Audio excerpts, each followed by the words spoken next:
was chilling on the block with the guys, right? And the nigga that I was getting my work from, the nigga called me and was like, yo, meet me such and such.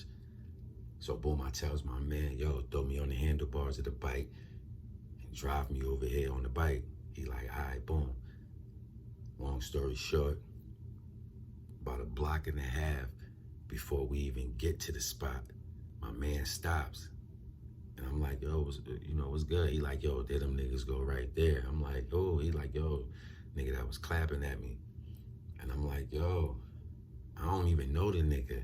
The nigga he telling me, it's like 2-3 niggas standing right there and a stud, some gay bitch. So the nigga was like, yeah, yo, as soon as this nigga let me know what was going on, the nigga he was directly talking about, the nigga just started barking on my man. Yo, you bitch ass nigga, I spit in your fucking face. He started talking to my man crazy. And I'm like looking back at my man. I don't know the nigga that's talking crazy to my man. So I'm looking back at my man like, yo, who the fuck is this nigga? And yo, I don't know what came over me. I just was like, yo, look, where the thing at? My man like kind of like tapped me on my right hand side and was like, yo, it's in that pocket. So I reach in back of myself, go into his pocket. I grab the thing, I jump off the bike, I runs up on the kid, and I just hit the nigga like 3-4 times. I turn around to get away. My man, this nigga already dipping on the bike. This nigga halfway down the block on the bike. This nigga just turned around and left me. So I just start sprinting towards the nigga, yelling at the nigga, yo, what the fuck is you doing? Yo, what the fuck is you doing? The nigga like, yo, so the nigga paranoid, so the nigga stop. Boom, I jump on the handlebars. I'm barking on this nigga. The nigga drives me to my uncle's crib. I ran in the crib, wiped the biscuit off. I gave it to him, right? It was his biscuit. I gave my man back his biscuit. The nigga disappeared. Boom, I disappeared. Now, the next day, mind you, I ain't even go to pick up the package. I ain't even meet the nigga because, the little situation happened. So I ain't even get a chance to meet up with the plug to go get the work, right? So the next day, I go and get the work from the nigga and I'm on the block, right? We on the block all night, right? I eventually get the shit from the plug nigga, right? So we on the block all night. I runs out of what I got on me. I runs upstairs to this lady, Sam crib. She live on the block, right? I begin to start putting together some more of my shit, right? So I can get back out there. 2-3 niggas come running upstairs like, yo, the police outside and they looking for you. They showing pictures to everybody looking for you. I'm like, what? Looking for me for what? You know how niggas get jammed up for some shit? They know they done just did some shit. As soon as they hear the cops, the first thing they, what? For what? So boom, I run to the window. I can see out the window, you know what I'm saying? Like a quarter of a block down, and I see the 2 detective cars back to back, and they, got traffic held up and they showing pictures or whatever. So I'm like, man, I'm sick right now. I'm like, man. So I'm up in Sam crib for like 7 hours because, they circling around the block or whatever. They circling around the neighborhood, back and forth, back and forth. So I eventually called my aunt when it got around 2 in the morning. I eventually called my aunt or whatever. She comes, I hop in the trunk. I don't even know. I was just like, yo, had the trunk pop. I hops in the trunk. She dropped me off, right? Now, I ain't even tell my girl that night, that as soon as I got home, my aunt dropped me off, I ain't even tell my girl. I told her the next day. She like, what the fuck? She tripping. So I'm like, all right, don't even worry about it. I said, fuck it. Every night, I'm back outside, knowing they on me, knowing they looking for me. I'm outside every night. I gotta move these packages. I'm like, fuck it, I gotta move these packages. So I'm out every night. On top of that, before I go home every night, I slide to my grandmother crib, or sometimes in the daytime, because I've done that a couple times, right? So I'm sliding back and forth to Granny crib, right? Granny, I don't want my girl being caught with me coming out of Granny crib, going to Granny crib. So she stopped going to Granny crib, period, the whole time I was on the run, right? About 3 weeks, almost a month, about a month. So every day I go drop half the bread off at Graham Duke's crib and I bring half home with me to give to give to my shorty, right? I'm in Granny crib one day, right? Something tell me, yo, we go to the front door, bro. I walk to the front door and I seen 3, 4 motherfuckers walking up the steps. I turn back around. I run back in there. Before I can get back in there, my grandmother comes skipping out the room because she felt the shift in my movement. You know what I'm saying? I'm creeping around the crib, walking very silently every day when I'm pulling up or whatever, until this day right here. I'm like shuffling around from the hallway by the front door into the dining room. So she comes shuffling out that motherfucker, and I'm whispering. I'm like, yo, it's like 3, 4 detectives at the door, whatever. By the time I run in Granny room right there, off the dining room, by the time Granny can spin around from the dining room to the motherfucking hallway, nigga, they meeting her halfway.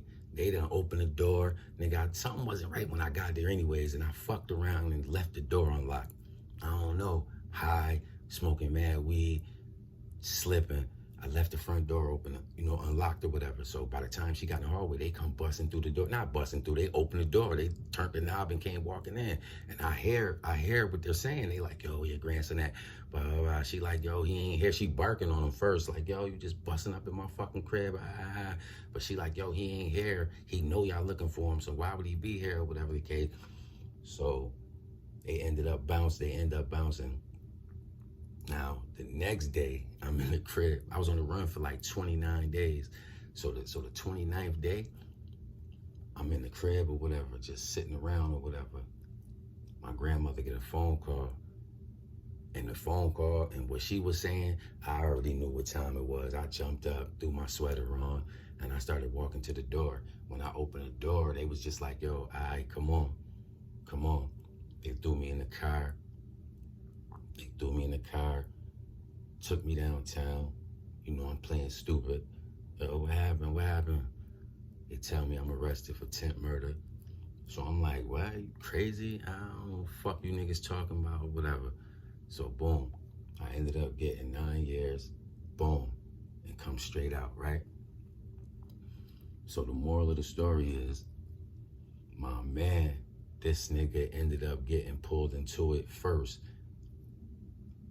Went and got the gun I used, gave it to the detectives, gave them a remix story.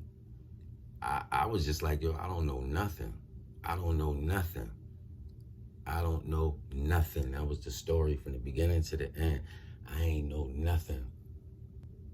From the arrest at Granny crib until today, I ain't know nothing, right? So now, that's behind me. I'm chilling, and I'm rolling dolo. I ain't fucking with nobody, I'm rolling dolo. Everything I do, I'm gonna be dolo. Cause I can't trust niggas as far as I can throw them. You don't know who the fuck gonna say what.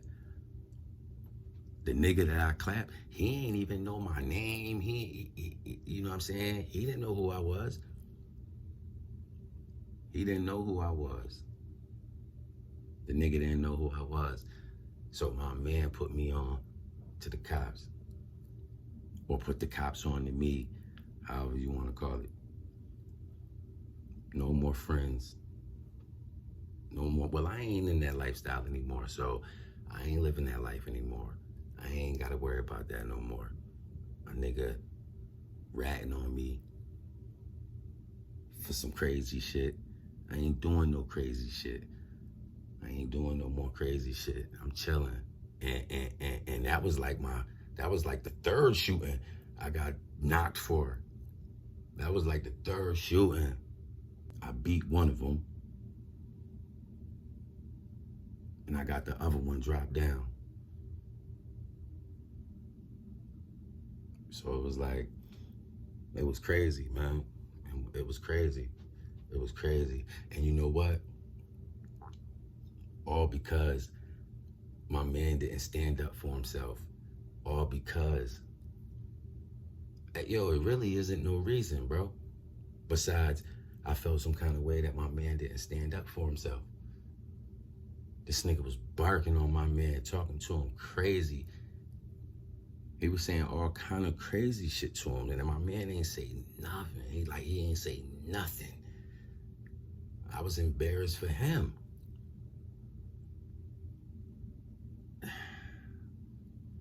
And I don't know, bro. I just jumped out the window. When you really think about it, I ain't got nobody to blame but myself. I ain't got nobody to blame but myself. I jumped out the window. I called myself protecting and saving my man from a nigga that was just popping mad shit. And my man, this nigga was like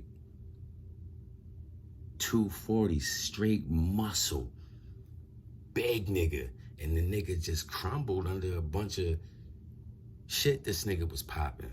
And I don't know, man, I felt like, yo, nigga can't play with you like that. Nigga can't be talking crazy to you like that, bro. On top of that, you gonna let the nigga talk to you like that? You know, nigga talking, whatever. But the nigga, my man ain't even telling nigga nothing. And that's how it happened. But I'm back, and I ain't knowing none of that unless it got something to do with myself or my kids. Like, if it ain't got nothing to do with that, it's over. 9 years down the drain for something that ain't have nothing to do with me, other than the fact that, you know, it's my man. Yeah, but that wasn't enough. That shouldn't have been enough. That shouldn't have been enough.